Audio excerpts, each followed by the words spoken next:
Welcome to four sides TV. నేను ప్రతిభ. ముందుగా headlines. Rahul పై మోదీ విమర్శలు. వయనాడ్లో కూడా ఓడిపోవడం ఖాయం.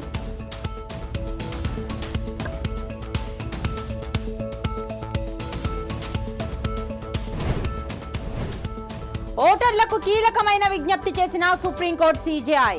ఓటు వేసే అవకాశాన్ని ఎవ్వరూ కోల్పోవద్దు.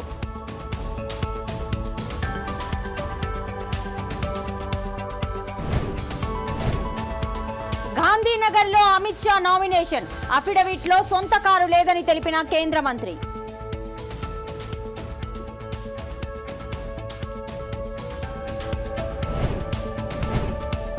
టీడీపీ అధినేతకు జన్మదిన శుభాకాంక్షల వెల్లువ. బాబును గ్రీట్ చేసిన ప్రధాని మోదీ.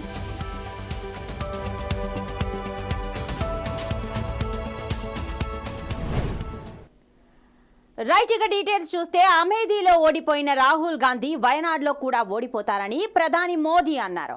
మహారాష్ట్రలోని నాందేడ్, హింగోలి లోక్సభ స్థానాల బీజేపీ అభ్యర్థుల తరపున మోదీ ఎన్నికల ప్రచారం నిర్వహించారు.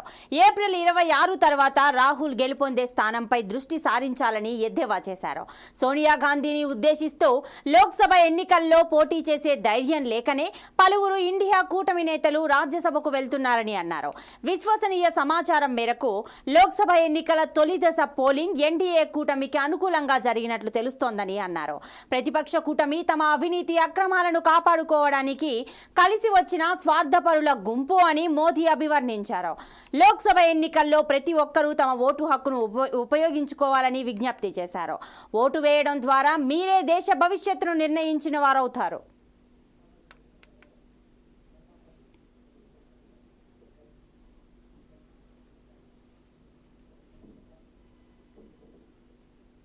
అనకాపల్లి సభలో సీఎం జగన్ మాట్లాడుతున్నారు. లైవ్ చూద్దాం. ఈ 75 ఏళ్ల వయసులో నువ్వు 10 మందిని ఎందుకు పోగేసుకోవాల్సి వస్తా ఉంది అని అడుగుతా ఉన్నాను. అంతా గమనించండి. ఇంటింటికి మంచి చేసిన మీ బిడ్డ ఒక్కడి చుట్టూ ఎంతమంది బాణాలు పట్టుకొని ఉన్నారు అని అంటే గమనించమని కోరుతా ఉన్నాను. మీ బిడ్డ ఒక్కడు ఒకవైపున, మరోవైపున ఓ చంద్రబాబు, ఓ ఈనాడు, ఓ ఆంధ్రజ్యోతి, ఓ టీవీ5, ఓ దత్తపుత్రుడు, ఓ బీజేపీ, ఓ కాంగ్రెస్, వీరందరూ సరిపోరు అన్నట్టుగా అనేక కుట్రలు, అనేక మోసాలు, అనేక అబద్ధాలు, వీరందరూ కలిసి మీ బిడ్డ ఒక్కడి మీద బాణాలు పట్టుకొని చుట్టూ నిలబడి ఉన్నారు. ఇంతమంది నా చుట్టూ బాణాలు, రాళ్ళు, ఆయుధాలు పట్టుకొని ఉన్నారు. వీరందరి మధ్య మీకు మంచి చేసిన మీ బిడ్డ ఒక్కడే నిలబడి ఉన్నాడు. మరి మీ జగన్కు తోడెవరు? మరి మీ బిడ్డకు తోడెవరు? జగన్కు తోడు ఆ దేవుడు. ఈ కోట్ల మంది పేదలు ఇంటింటిలో ఉన్న నా అక్క చెల్లెమ్మలు అని చెప్పి కూడా గర్వంగా చెప్తా ఉన్నాడు మీ బిడ్డ. మరి మీ ఒక్క జగన్ మీద మీకు మంచి చేసిన మీ బిడ్డను ఒక్కడి మీద మీ బిడ్డ సింగిల్గా వచ్చినా కూడా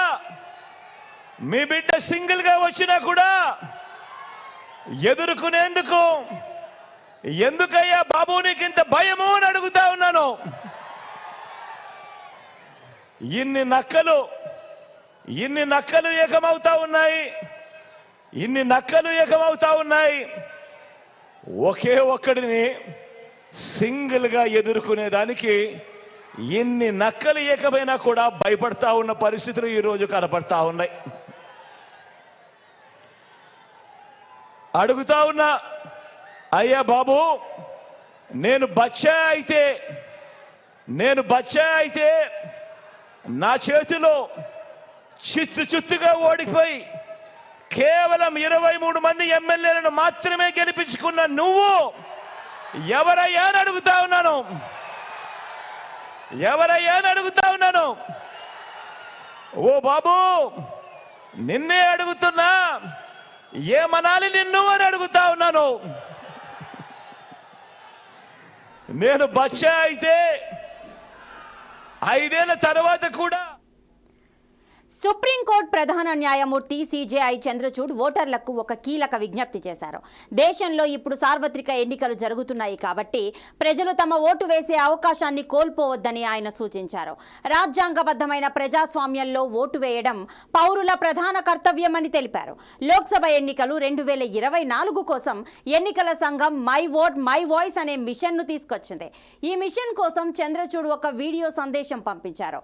మనమంతా ప్రపంచంలోని అతిపెద్ద ప్రజాస్వామ్యమైన భారతదేశపు పౌరులం.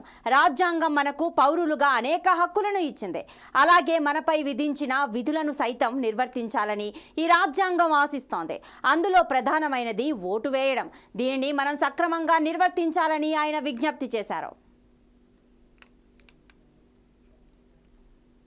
కేంద్ర హోంమంత్రి అమిత్ షా గాంధీనగర్ లోక్సభ స్థానం నుంచి నామినేషన్ దాఖలు చేశారు. అఫిడవిట్ తనకు ఎంత ఆస్తి ఉందో వెల్లడించారు.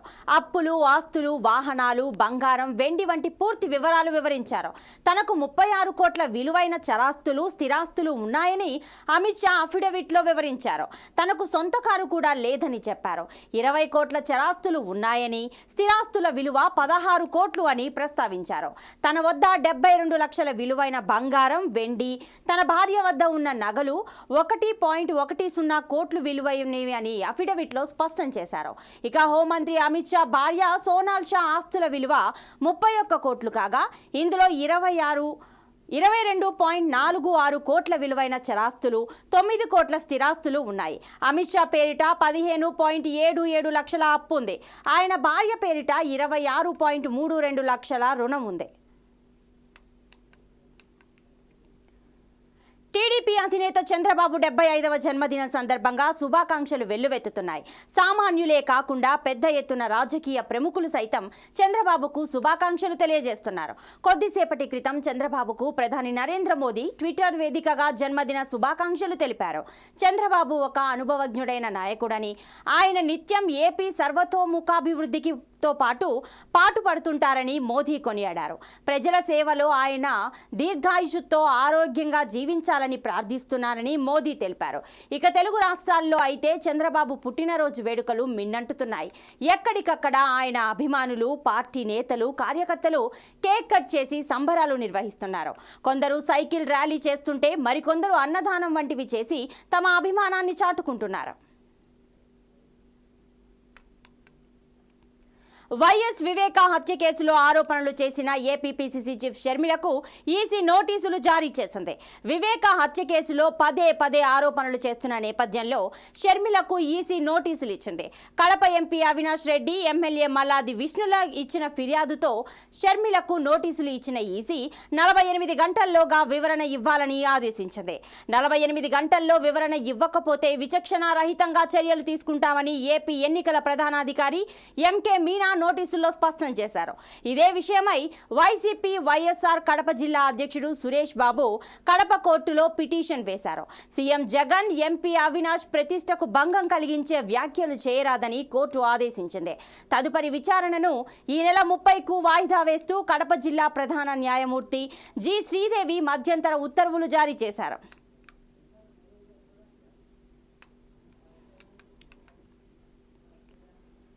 తెలంగాణలో నామినేషన్ల ప్రక్రియ కొనసాగుతోంది. మహబూబ్ నగర్లో కాంగ్రెస్ పార్లమెంట్ అభ్యర్థి వంశీచంద్ రెడ్డి నామినేషన్ వేస్తున్నారు. ఈ కార్యక్రమానికి ముఖ్యమంత్రి రేవంత్ రెడ్డి హాజరవుతారు.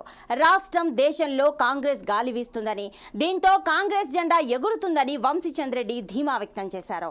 ఈసారి మహబూబ్ నగర్ జిల్లా 2 పార్లమెంటుతో పాటు రాష్ట్రంలో కాంగ్రెస్ 14 పార్లమెంట్ సీట్లు గెలుచుకుంటామన్నారు. ఇక తనకు పార్లమెంట్ ఎంపీగా గెలిపిస్తే పరిశ్రమలు నెలకొల్పడంతో పాటు స్థానిక యువతకు ఉద్యోగాలు కల్పిస్తానంటున్న పార్లమెంట్ అభ్యర్థి వంశీచంద్ రెడ్డితో మా ప్రతినిధి Chandu face to face. Parliament ఎన్నికలకు సంబంధించి నామినేషన్ల పర్వం అయితే ప్రారంభమైందని చెప్పుకోవచ్చు. నిన్న బీజేపీకి సంబంధించినటువంటి అభ్యర్థి కూడా నామినేషన్ వేశాడు. నేడు మహబూబ్నగర్కి సంబంధించినటువంటి కాంగ్రెస్ పార్టీ అభ్యర్థి వంశీచందర్ రెడ్డి కూడా నామినేషన్ వేయబోతున్నారు. ప్రస్తుతం వారు మనతో ఉన్నారు, మాట్లాడడం. సార్ చెప్పండి, స్వయన ముఖ్యమంత్రి గారే మీ నామినేషన్కి వస్తున్నారు, ఎలా చూస్తారు? ముఖ్యమంత్రి గారు రాష్ట్రానికి ముఖ్యమంత్రి అయినా పాలమూరు బిడ్డ లాంటి వ్యక్తి. పాలమూరులో ఎప్పుడు ముఖ్యమంత్రి గారు అడుగుపెట్టినా వారి స్థాయి అంటే నేను ముఖ్యమంత్రి అనేది మర్చిపోయి మనతో మమేకమయ్యి పాలమూరు బిడ్డగానే మనతో ఉంటారు. ఇవాళ నా తరపున ముఖ్యమంత్రి గారి నామినేషన్ దాఖలు చేయడానికి రాబోతున్నారు. ముఖ్యమంత్రి గారు వస్తున్నారనే విషయాన్ని తెలిసి తండోపతండాలుగా వేల సంఖ్యలో ప్రజలందరూ కూడా స్వచ్ఛందంగా ఇవాళ మహబూబ్ నగర్ లోక్సభ నియోజకవర్గంలోని 7 శాసనసభ నియోజకవర్గం నుంచి పెద్ద ఎత్తున ఇవాళ వస్తున్నారు. ఈ జన ప్రభంజనం చూస్తే ఖచ్చితంగా మహబూబ్ నగర్ లోక్సభ స్థానాన్ని కాంగ్రెస్ పార్టీ 2 లక్షల మెజార్టీకి తగ్గకుండా గెలవబోతుంది అనేది చాలా స్పష్టంగా తెలుస్తుంది. గతంలో 7 నియోజకవర్గాలకు సంబంధించి బీఆర్ఎస్ ఎమ్మెల్యేలు ఉన్న తర్వాత బీఆర్ఎస్ అభ్యర్థి గెలుపొందారు. ఇప్పుడు మీ గెలుపు ధీమాతో ఉన్నట్టేనా? ఖచ్చితంగా మాకు 7 శాసనసభ్యులే కాకుండా బలమైనటువంటి క్యాడర్ ఇవాళ కాంగ్రెస్ పార్టీకి ఉంది. కాంగ్రెస్ పార్టీ కోసం సైనికుల్లాగా పనిచేసేటువంటి కార్యకర్తల బలం ఉంది. అంతకన్నా ముఖ్యంగా రాష్ట్ర ప్రజలు, ఈ నియోజకవర్గ ప్రజల ఆశీర్వాదాలు మాకున్నాయి. అన్ని వర్గాల ప్రజలు ఇవాళ ముఖ్యమంత్రి రేవంత్ రెడ్డి గారి ఆధ్వర్యంలో కొనసాగుతున్నటువంటి ప్రజాపాలనకు అండగా ఉంటున్నారు. ప్రజల ఆశీర్వాదంతో ఖచ్చితంగా మంచి మెజార్టీతో గెలవబోతున్నాము. ముఖ్యంగా ఏదైతే బీజేపీకి సంబంధించినటువంటి అభ్యర్థి ఒక ఆడపడుచాన్ని చూడకుండా తన పైన విమర్శలు చేస్తున్నారని వారు అంటున్నారు. దీన్ని ఎట్లా చూస్తారు మీరు? విమర్శలు వేరే, వాస్తవాలు వేరే. వాస్తవాలు చెప్తే అవి విమర్శలు కాదు.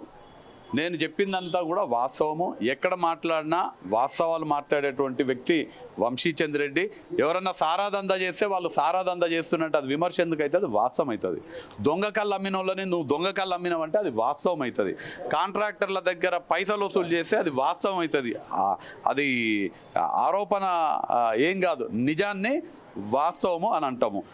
గద్వాల నియోజకవర్గంలో ఒక బలహీన వర్గాలకు చెందినటువంటి బిడ్డకు వెన్నుపోటు పొడిచి మీ అల్లుడికి సపోర్ట్ చేసినాం అనేది గద్వాల ప్రజలు చెప్పుకున్నటువంటి నిజము. మక్తల్ నియోజకవర్గంలో మీ పార్టీకి చెందినటువంటి అభ్యర్థికి వెన్నుపోటు పొడిచి మీ తమ్మునికి మద్దతు ఇచ్చింది అనేది మక్తల్ నియోజకవర్గం. ఇందాక మా పోలీస్ చంద్రశేఖర్ రెడ్డి అన్న రావడం జరిగింది. పోలీస్ చంద్రశేఖర్ రెడ్డి అన్నను కానీ మక్తల్ నియోజకవర్గంలో ఎవరిని అడిగినా కానీ చెప్తారు వాళ్ళ పార్టీకి చెందినటువంటి వ్యక్తికి వెన్నుపోటు పొడిచినటువంటి వ్యక్తి ఎవరనేది మక్తల్ నియోజకవర్గంలో మా చంద్రశేఖర్ అన్నని అడిగినా చెప్తారు, ఎవరిని అడిగినా చెప్తారు. చివరిగా చెప్పండి, పార్లమెంటు నియోజకవర్గంలో ఓటర్లు వంశీచందర్ రెడ్డికే ఓటు వేయాలంటే ఎలా? ఇవాళ రాష్ట్ర ముఖ్యమంత్రిగా రేవంత్ రెడ్డి గారు ఉన్నారు. కాంగ్రెస్ పార్టీ అధికారంలో ఉన్నది. వంశీచంద్ర రెడ్డి నీతి నిజాయితీతో రాజకీయాలు చేసేటువంటి వాడు. బంగ్లా రాజకీయాలు కాదు, ప్రజల కోసం రాజకీయాలు చేసేటువంటి వ్యక్తి వంశీచంద్ర రెడ్డి. పూటకొక పార్టీ మారి అవకాశవాద రాజకీయాలు చేసేటువంటి వ్యక్తి వంశీచంద్ర రెడ్డి కాదు. నిజాయితీతో రాజకీయాలల్లో ధనార్జన ముఖ్యం కాదు, ప్రజలకు సేవ చేయడమే ముఖ్యం అనుకున్నటువంటి వ్యక్తి వంశీచంద్ర రెడ్డి. రేవంత్ రెడ్డి గారి అండతో ఈ నియోజకవర్గంలో అన్ని విధాలుగా ఈ నియోజకవర్గాన్ని అభివృద్ధి పదంలో నడిపిస్తా. మహబూబ్ నగర్లో సాగుకు యోగ్యమైనటువంటి ప్రతి ఎకరాకి కృష్ణమ్మ నీళ్లు తెచ్చి సాగునీరు అందిస్తా. అలానే పేదవాళ్లకు మంచి మెరుగైనటువంటి విద్య, ఆరోగ్య వసతులు కల్పించడంతో పాటు అన్ని వర్గాల వారిని, దళిత, గిరిజన, బడుగు, బలహీన, మైనార్టీ వర్గాల వారికి సముచిత న్యాయం కల్పిస్తూ అందరినీ కంటికి రెప్పలాగా కాపాడుకుంటూ ఈ మహబూబ్ నగర్ నియోజకవర్గ అభివృద్ధి కోసం పాటుపడతాను. సో ఇది ఓవరాల్గా మొత్తానికి చూసినట్టయితే పాలమూరు పార్లమెంటు నియోజకవర్గంలో 7 మంది ఎమ్మెల్యేలు ఉన్నారు కాబట్టి స్వయాన ముఖ్యమంత్రి రేవంత్ రెడ్డి ఈ యొక్క జిల్లాకు చెందిన వ్యక్తి కావడంతో రానున్న పార్లమెంటు ఎన్నికల్లో ఖచ్చితంగా విజయం సాధిస్తామని వారు ధీమా వ్యక్తం చేస్తున్నారు. కెమెరా పర్సన్ కుమార్తో Chandu, Foresight TV, Mahabubnagar. Shri Sathya Sai జిల్లా ధర్మవరం రెవెన్యూ డివిజన్ ఆఫీసులో బీఎస్పీ ధర్మవరం ఎమ్మెల్యే అభ్యర్థి సాకే వినయ్ నామినేషన్ వేశారు. బహుజన సమాజ్ పార్టీ అంటే ఎస్సీ, ఎస్టీ, బీసీ, మైనారిటీల పార్టీ అని అన్నారు సాకే వినయ్. బహుజన అధికారమే లక్ష్యంగా బహుజన సమాజ్ పార్టీ పనిచేస్తుందన్నారు. ధర్మవరం నియోజకవర్గం ప్రజలందరూ ఓట్లు వేయాలని కోరారు. మన ఓట్లు మనమే వేసుకుంటే ఎంతో మంచిదన్నారు. ఏనుగు గుర్తుకు ఓటు వేసి ఇతరులతో కూడా వేయించాలని సాకే వినయ్ కోరారు. అది రాఘవంపల్లి గ్రామం, ఉత్తరపల్లి మండలం, ధర్మవరం నియోజకవర్గం నుండి బహుజన్ సమాజ్ పార్టీ ఎమ్మెల్యే అభ్యర్థిగా పోటీ చేస్తున్నాను. ఈరోజు నా నామినేషన్ కార్యక్రమం కూడా పూర్తి అవ్వడం జరిగింది. బహుజన్ సమాజ్ పార్టీ అంటే ఎస్సీ ఎస్టీ బీసీ మైనార్టీల పార్టీ. బహుజన అధికారం లక్ష్యంగా బహుజన్ సమాజ్ పార్టీ బెహంచి మాయావతి గారు పనిచేస్తున్నారు. కాబట్టి నేను ఎస్సీ మాదిగ సామాజిక చెందిన వ్యక్తిని జనరల్లో పోటీ చేస్తున్నాను. ఎస్సీ ఎస్టీ వాళ్ళంటే కేవలం రిజర్వేషన్కి పరిమితం, రిజర్వేషన్ పోటీ చేయాలి అన్న నినాదాన్ని రూపమాపి జనరల్లో పోటీ చేసి గెలుపొందాలని ఒక లక్ష్యంతో ముందుకు వచ్చాను. కాబట్టి ధర్మవరం ప్రజలారా ఒకసారి గమనించండి. బహుజన్ సమాజ్ పార్టీ అంటే మన పార్టీ, ఎస్సీ ఎస్టీ బీసీ మైనార్టీల పార్టీ. మనం 80% ఉన్నాం. ఓట్లు మనవే, సీట్లు మనవే. మన ఓట్లు మనమే వేసుకుందాం, మనమే అధికారం మనదే, ఓట్లు మనవే. కాబట్టి నియోజకవర్గం ప్రజలందరికీ నాకు వినపం ఏంటంటే ఏనుగు గుర్తుకు ఓటు వేసి గెలిపించాలని కోరుకుంటున్నాను. ఇప్పుడు రాజకీయ పార్టీలు ఏవైతే ఉన్నాయో అవన్నీ కూడా అగ్రకులాలకు చెందిన పార్టీలే. 2 కులాల పాలన సాగుతుంది మన రాష్ట్రంలో. కేవలం 2 కులాలు 4 కుటుంబాలు, రెండే కుటుంబాలు 4 పార్టీలు. అంటే ఇప్పుడున్న తల్లి కాంగ్రెస్ కావచ్చు, పిల్ల కాంగ్రెస్ కావచ్చు, కాంగ్రెస్ కానీ, వైఎస్ఆర్సీపీ కానీ, టీడీపీ కానీ, బీజేపీ కానీ, మనకు తెలిసిన విషయం. వాళ్ళ ఫ్యామిలీస్ మాత్రమే ఉన్నాయి. కాబట్టి ఇది మన party, Bahujan Samaj party, SC ST BC మైనార్టీల కోసం మంచిది. కాబట్టి ఏనుగు గుర్తుకు ఓటు వేసి నేను గెలిపించాలని కోరుకుంటున్నాను. ఇంకో విషయం ఏంటంటే మనం పోటీ చేస్తున్నామంటేనే ఈ అగ్రకులాల పార్టీ చెందిన ఏ పార్టీ వాళ్ళైనా కూడా మనం వెళ్ళిన నామినేషన్ కూడా వేయకుండా రకరకాలైన ప్రెషర్లు పెట్టారు. వాళ్ళు ఫోన్లు చేసేయడం కానీ నాకు ఏది కూడా చేయలేదు. మా కుటుంబ సభ్యులకు కానీ, మా గ్రామ ప్రజలకు కానీ, నా తోటి స్నేహితులకు కానీ వాళ్ళ నామినేషన్ రాకుండా అడ్డుకోవడం, వాళ్ళు బెదిరించిన కార్యక్రమాలు చేశారు. ఇవన్నీ తగదు, మంచి పద్ధతి కాదు. ప్రజాస్వామ్యంలో ఎవరైనా ఎక్కడి నుంచైనా పోటీ చేయొచ్చు. దళితుడు పోటీ చేస్తున్న ఉద్దేశం కూడా వాళ్ళకి నచ్చలేదు. కాబట్టి ఒకటి గుర్తుపెట్టిన రాజకీయ పార్టీలందరికీ నేను తెలియజేసి ఏంటంటే ఈరోజు నామినేషన్ వేశాను. ఈరోజు 27 సంవత్సరాల వ్యక్తిని. కానీ ఇక్కడ నేను విజయం సాధించాలనేది రెండో విషయం ఏంటంటే ఈ నా యొక్క ప్రభావితం అనేది ఏదో ఒక పార్టీ పైన కాదు. నేను గెలుపోవడం నేను డిసైడ్ చేస్తున్న ధర్మవరంలో నేను వచ్చే ఓట్లతోనే ఈ యొక్క రాజకీయ పార్టీని ఆధారపడి ఉన్నాయి. కాబట్టి నేను నా ఓట్లతోనే ఎమ్మెల్యే ఓడిపోబోతున్నాను. ఏ ఎమ్మెల్యే పోటీ చేసే వ్యక్తి అయినా నా ద్వారానే ఓడిపోతాడు. ఈ విషయాన్ని మీకు తెలియజేస్తున్నాను. దీనికి సహకరించిన మీడియా మిత్రులకి, పోలీస్ అధికారులకి, నా శ్రేయబులాసి నా మిత్రులందరికీ ధన్యవాదాలు తెలుపుకుంటాను. ఇవి ఇచ్చేసి నా కోసం చేసిన మా కుటుంబం మీద స్నేహితులందరూ కూడా చాలా ధన్యవాదాలు చెప్తున్నాను. మమ్మల్ని ఎంత బెదిరించినా ఏం చేసి నా కోసం నిలబడిన వాళ్ళందరికీ ప్రత్యేకంగా నేను ధన్యవాదాలు చెప్తున్నాను. జై భీమ్, జై బీఎస్పీ. శాటిలైట్ టీవీ లేని రోజుల్లో రామాయణం, మహాభారతం వంటి సీరియల్స్ దూరదర్శన్లో ప్రసారమై అందరి మన్ననలు పొందాయి. రామాయణంలో రాముడిగా నటించిన నటుడు అరుణ్ గోవిల్ అందరినీ ఆ రోజుల్లో ఆకట్టుకున్నాడు. ఇప్పుడు ఆయన బీజేపీ అభ్యర్థిగా లోక్సభ ఎన్నికల్లో మీరట్ నియోజకవర్గం నుంచి పోటీ చేస్తున్నారు. ఈ క్రమంలో ఈ నియోజకవర్గం అందరి దృష్టిని ఆకర్షిస్తోంది.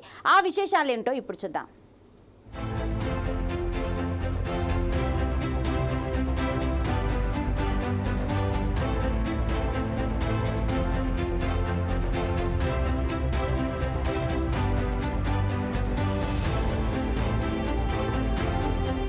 చారిత్రక ప్రాధాన్యత ఉన్న నగరం, బీజేపీకి మంచి పట్టు ఉన్న నియోజకవర్గం. 1996, 1998, 2009, 2014, 2019 సంవత్సరాలలో జరిగిన లోక్సభ ఎన్నికల్లో బీజేపీ అభ్యర్థులు విజయం సాధించారు. 2009 నుంచి రాజేంద్ర అగర్వాల్ బీజేపీ తరపున పోటీ చేసి హ్యాట్రిక్ సాధించారు. అంతకుముందు 94 ఉప ఎన్నికల్లో, తర్వాత జరిగిన 96, 98 ఎన్నికల్లో అమర్పాల్ సింగ్ బీజేపీ తరపున వరుస విజయాలు సాధించారు. 1999 ఎన్నికల్లో మటుకు కాంగ్రెస్ విజయం సాధించింది. 2004లో బహుజన సమాజ్ పార్టీ గెలిచింది. 1996 కంటే ముందు జనతాదళ్, జనతా పార్టీలు, సంయుక్త సోషలిస్ట్ పార్టీ గెలిచాయి. కాంగ్రెస్ 1952, 1957, 1962 ఎన్నికల్లో వరుస విజయాలు సాధించింది. గత 25 ఏళ్ల కాలంలో కాంగ్రెస్ ఈ స్థానం నుంచి ఒక్కసారి కూడా గెలవలేదు. ఒక్కో ఎన్నికకు ఆ పార్టీ బలం క్షీణిస్తూ వచ్చింది. 2014లో ఇక్కడి నుంచి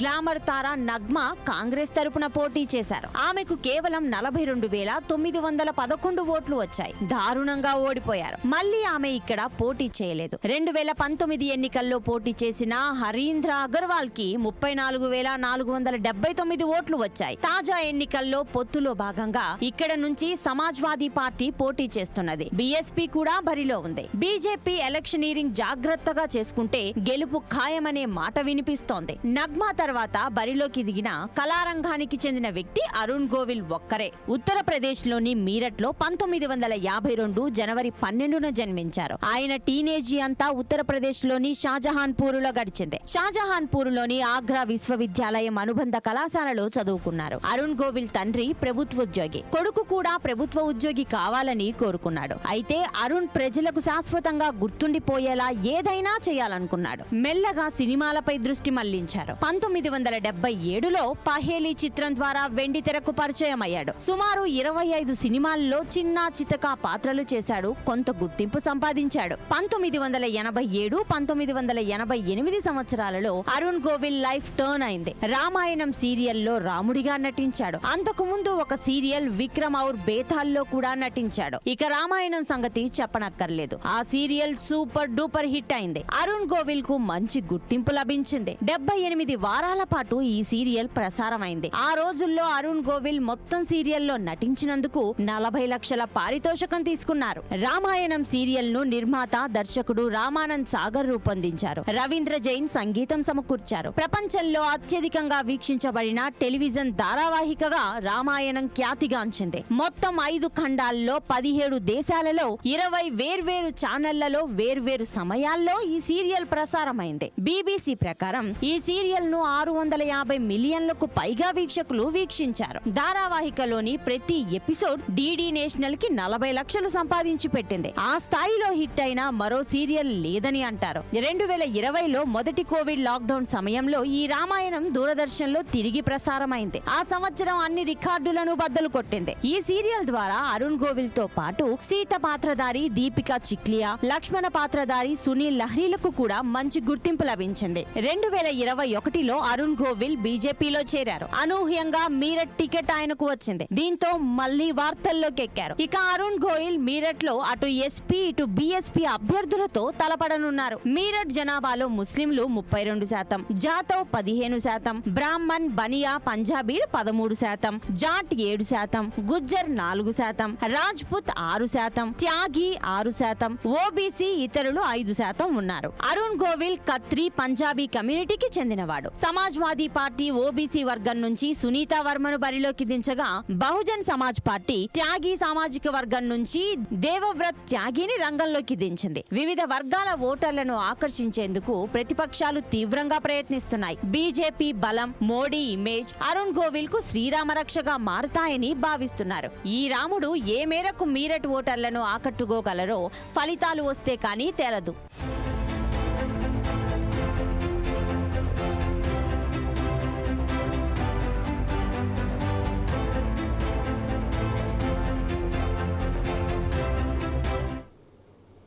రాయదుర్గం నియోజకవర్గం బీఎస్పీ పార్టీ ఎమ్మెల్యే అభ్యర్థిగా చిందనూరు నాగరాజు నామినేషన్ దాఖలు వేశారు.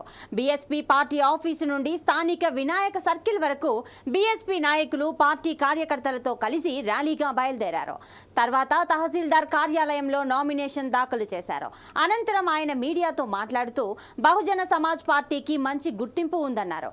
అలాగే ఈ ప్రాంతం నుండి ఎంతో మంది ఎమ్మెల్యేలుగా, ఎమ్మెల్సీలుగా, మంత్రిగా పనిచేసినా కనీసం ఇక్కడ తాగునీటి సమస్యను తీర్చలేదని ఆరోపించారు.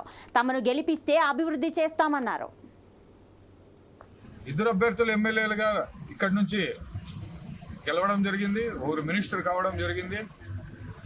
కాకపోతే 5 రోజులు 6 రోజులైనా కూడా ఈ రోజుకి తాగునీటి సమస్య అనేది తీర్చలేదు. ఇక్కడ అలాంటి సమస్యలే తీర్చలేని వాళ్ళు ఇండస్ట్రీస్ ఏం చేస్తారు, నిరుద్యోగ నిర్మూలన ఏం చేస్తారు, పేదల్ని ఉచిత పథకాలతో బిచ్చగాల్ని చేస్తా ఉన్నారు. అదే బహుజన్ సమాజ్ పార్టీ ప్రతి కుటుంబానికి 1 ఎకరా పొలం ఇచ్చి 3 సెంట్లు స్థలం ఇచ్చి 10 లక్షల రూపాయలు ఇల్లు కట్టుకోవడానికి ప్రభుత్వం సహాయం చేసి వాళ్ళని యజమానులుగా చూస్తుంది, యజమానులుగా చూడాలని అనుకుంటా ఉంది.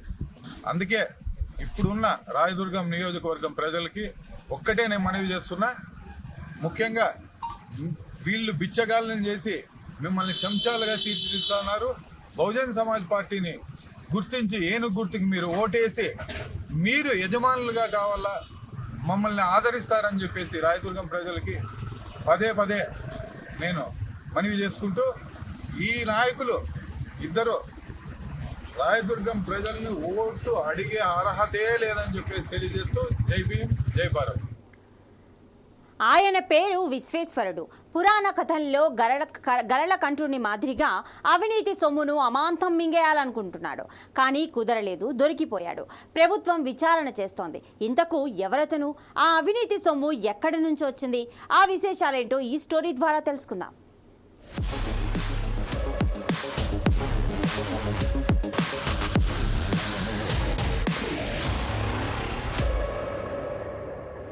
కమర్షియల్ ట్యాక్స్ డిపార్ట్మెంట్లో అడిషనల్ కమిషనర్గా చేస్తున్న కాశీ విశ్వేశ్వరరావు అక్రమాలు చేయడంలో అందెవేసిన చేయి.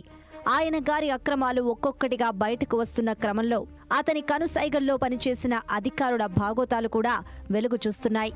అధికారంలో ఉండగా ఇబ్బడి ముబ్బడిగా ప్రభుత్వ ఆదాయాన్ని గండికొట్టిన ఈ అవినీతి పిపాసులు అందిన కాడికి స్వాహా చేశారు. ఇప్పుడు వారి అరాచకాలపై విచారణ జరుగుతుంటే ఎంక్వైరీ అధికారులను తమదైన శైలిలో విచారణ సాగకుండా అడ్డుకునేందుకు విశ్వ ప్రయత్నాలు చేస్తున్నారు. కొత్తగా వచ్చిన కమర్షియల్ ట్యాక్స్ కమిషనర్ చేపట్టిన ఎంక్వైరీలో ఈ అవినీతి అధికారులు గత ప్రభుత్వ హయాంలో ప్రభుత్వానికి ట్యాక్స్ రూపంలో రావాల్సిన కోట్ల రూపాయల ఆదాయానికి గండి కొట్టారని ఆరోపణలు వచ్చాయి. అలాగే తమ చెప్పు చేతల్లో మెలిగే కన్సల్టెంట్ను నియమించుకుని ఐఐటి డేటా ప్రాసెసింగ్లో తన ఇష్టానుసారంగా పని కానిచ్చి వారికి 80 నుండి 100 కోట్లు చెల్లించిన ఉదాహరణలున్నాయి. ఈ విశ్వేశ్వరరావు తమ పనికి అడ్డంకులు కల్పిస్తున్నారని కక్షగట్టి తన తోటి మహిళా కమిషనర్ను బెదిరించాడు. డిపార్ట్మెంట్లో మహిళా ఉద్యోగులను వేధించి ఉసురు పోసుకున్నాడు. మహిళలతో అసభ్యంగా మాట్లాడి వికృతంగా వ్యవహరించేవాడు. అధికార మదంతో తన చిత్తమొచ్చిన రీతిలో వ్యవహరించే ఈ అవినీతి విశృంఖల విశ్వరూపుడు మల్కాజిగిరిలో ఉన్న ట్యాక్స్ పేయర్స్కి సంబంధించిన ఫైల్స్ను సరూర్ నగర్ డివిజన్కి బదిలీ చేశాడు. తనకు అనుకూలంగా ఉన్నప్పటికీ భవిష్యత్తులో ఇబ్బంది కలిగిస్తాడేమో, తాను చేసిన అక్రమాలు ఎప్పుడైనా బయట పెడతాడేమో అన్న దురాచరణతో ఒక పథకం ప్రకారం మాదాపూర్ డిప్యూటీ కమిషనర్ను డిప్యూటేషన్పై వేరే చోటకు బదిలీ చేయించాడు. ఫైల్స్ను చూసే మరో డిప్యూటీ కమిషనర్ను కూడా వేధించాడు. పాపం ఆయన ఈ విశ్వేశ్వరుడి హింస, ఒత్తిడి, అరాచకాలు తట్టుకోలేక ఎవరికీ చెప్పుకోలేక లీవ్పై వెళ్లిపోయాడు. పని ఒత్తిడి తగ్గించాలని కుంటి సాకు చెప్పి కేవలం ఈచ్ సర్కిల్కు 20 కేసులు మాత్రమే కేటాయించేవారు. తరువాత తాను తిష్టవేసి కూర్చున్న 6 సంవత్సరాల పాటు ఆడిట్ కూడా చేయకుండా తన తెలివిని ఉపయోగించిన ఘనత కూడా కాశీ విశ్వేశ్వరరావుదే. ఇందులో ఒక ట్విస్ట్ ఉంది. అదేమిటంటే జీఎస్టీ రూల్స్ ప్రకారం 6 సంవత్సరాల వరకు ఆడిటింగ్ చేయకపోతే ఆ తరువాత ఆడిట్ చేసి రిపోర్టు పంపించినా అది చెల్లదు. దీనివల్ల పరోక్షంగా కొన్ని కంపెనీలు లబ్ధి పొందుతాయి. లబ్ధి పొందిన సంస్థలు ఈ విశ్వేశ్వరరావుకి కనకాభిషేకం చేస్తాయి. ఇలాంటి కిటుకులు ఇతగాడికి ఎన్నో తెలుసు. తన శాఖకే చెందిన వివిధ కార్యాలయాల్లో గతంలో తనతో పనిచేసిన అధికారులను మచ్చిక చేసుకుని ఎరలు వేసి ఆపరేషన్ కరప్షన్ కార్యక్రమాలను నిర్విఘ్నంగా కొనసాగించాడు. ఎక్కడా కూడా తనకు అడ్డు లేదని చెలరేగిపోయాడు. దోచుకున్నాడు, దాచుకున్నాడు. ముందు చూపుతో ప్రతి డివిజన్లో 2, 3 తన మనుషులను పెట్టుకున్నాడు. అప్రతిహతంగా అవినీతి రేసులో దూసుకుపోదామనుకున్నాడు. అందలాలు ఎక్కాలని ప్లాన్ చేశాడు. అయితే అన్ని వేళలు అందరివి కావు. ఈ విషనాగుల వికృత అధికారి పెట్టే మానసిక హింసను తట్టుకోలేక, అసభ్య ప్రవర్తనను భరించలేక మహిళా ఉద్యోగులు Telangana commercial taxes gazetted officers association సంయుక్తంగా కమిషనర్ ఆఫ్ కమర్షియల్ ట్యాక్సెస్కు లిఖితపూర్వకంగా ఫిర్యాదు చేశారు. కఠినంగా చర్యలు తీసుకోవాలని డిమాండ్ చేశారు. ఈ విషయంపై స్పందించిన కమిషనర్ వెంటనే ఎంక్వైరీ వేశారు.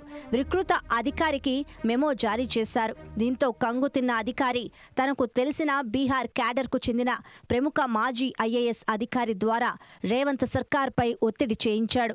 కమిటీ వేసి విచారణ జరిగినా విశ్వేశ్వరరావుపై ఎటువంటి చర్యలు లేవు. కమిటీ రిపోర్టు ఇచ్చి 2 నెలలు దాటినా పట్టించుకున్నవారే లేరు. అవినీతి పరులను సహించం అని పదే పదే చెప్పే రేవంత్ సర్కార్ కేసీఆర్ బాటలోనే నడుస్తోంది. అసలు నివేదికను ప్రభుత్వమే తొక్కిపెట్టిందనే విమర్శలు వినపడుతున్నాయి.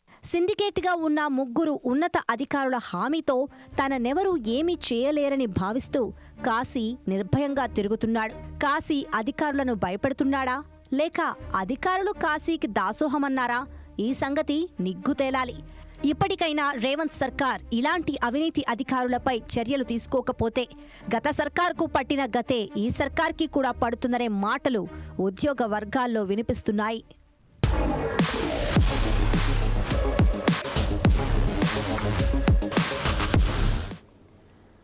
అనకాపల్లి మేమంతా సిద్ధం సభలో సీఎం జగన్ మాట్లాడుతున్నారు. లైవ్ చూద్దాం. సంతకంతో ముఖ్యమైన హామీలు అని అంటూ ఇదే కూటమి మీ ఇంటింటికి పంపించిన ఈ పాంఫ్లెట్ లో రాసినవి చదవమంటారా? చదవమంటారక్క? చదవమంటారన్నా? ముఖ్యమైన హామీలు. రైతు రుణమాఫీపై మొదటి సంతకం చేస్తానన్నాడు. 87,612 కోట్ల రూపాయలు రుణమాఫీ జరిగిందా? రెండు చేతులు పైకెత్తాలబ్బా. ఇలా ఇలా ఇలా ఇలా ఇలా ఇలా ఇలా ఇలా ఇలా. రెండవ అంశం, రెండో ముఖ్యమైన హామీ చదవమంటారా? పొదుపు సంఘాల రుణాలు పూర్తిగా రద్దు చేస్తామన్నారు. అక్క 14,205 కోట్ల రూపాయలు 14,205 కోట్ల రూపాయలు పొదుపు సంఘాల రుణాలు అప్పట్లో కనీసం ₹1 అయినా మాఫీ చేశాడా అని అడుగుతా ఉన్నాను. రెండు చేతులు పైకెత్తాలబ్బా. ఇలా ఇలా ఇలా ఇలా ఇలా ఇలా ఇలా ఇలా ఇలా. ఇంకా ముందుకు పొమ్మంటారా?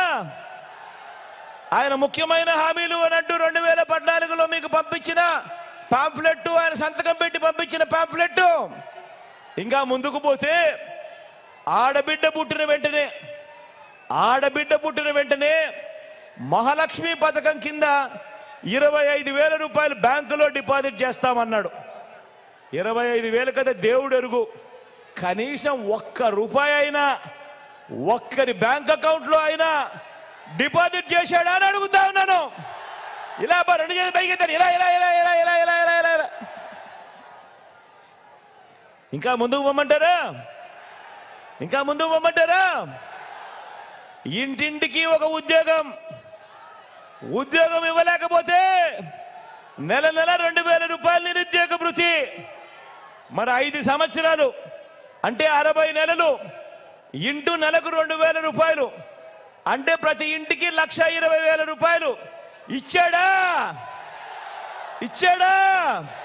రెండు చేతులు పైకెత్తాలబ్బా. ఇలా ఇలా ఇలా ఇలా ఇలా ఇలా ఇలా ఇలా ఇలా ఇలా. ఇంకా ముందుకు పొమ్మంటారా? అర్హులైన వాళ్ళందరికీ 3 సెంట్ల స్థలం కట్టుకునేందుకు పక్కా ఇల్లు